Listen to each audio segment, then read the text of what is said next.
Hey, it's Berges here, and I want to talk about the best way that you can communicate with your spouse or your boyfriend or your girlfriend. The 4 keys to communication. You know, the first one is listening. A lot of times we overlook the concept that we have to listen. And we'll listen to our friends pontificate about anything and everything. We'll sit at the bar with them for hours, listen to some sort of crazy schemes, but when it comes to our spouse or it comes to our boyfriend or girlfriend, we don't listen. We take it for granted. So we want to start listening to what they say so we can actually catch it, and know what's going on and better know them and better know ourselves. The second thing that we can do to better communicate is to honestly express ourselves. A lot of times we don't express ourselves. We don't say exactly how we feel. We hold it all inside, and we think that somebody's going to either read our mind and they're going to do exactly what we want them to do, or sometimes they do the exact opposite and it upsets us. And the reason for that is because we haven't expressed the way that we feel.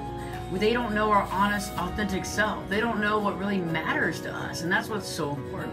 So express yourself and be yourself. And another caveat of that is too, when you're with your spouse or you're with your boyfriend or girlfriend, a key to remember is that you want to always be yourself with them when you're with your friends.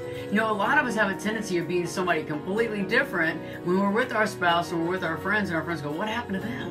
So remembering to be yourself, there's the reason why they met you and they stuck with you is because they love you for who you are. And it's awesome. So just stick out there and be yourself, be cool, be fun, have a good time. Don't try to be like reserved just because your spouse is there, and let it all flow. The third thing is that we want to be proactive. We don't want to be reactive. That's a big deal. A lot of times we have a tendency of reacting to what people say, especially when they're really close to us, because you know what? Whatever they say gets to us like easier. It gets to our nerves. We get very angry because it's sometimes the way we read what they're saying. So for example, if we have this thought in our head that we're dealing with a lot of stress and maybe financial issues, and our spouse or our girlfriend or boyfriend says something to us, it doesn't have to have anything to do with the financial aspect. It just might get us in a certain way where we lash out. And so sometimes they don't understand what's going on in our head, and we need to become more proactive and not just react and not go off the handle. Last but not least, we have to realize that our significant other is a human too.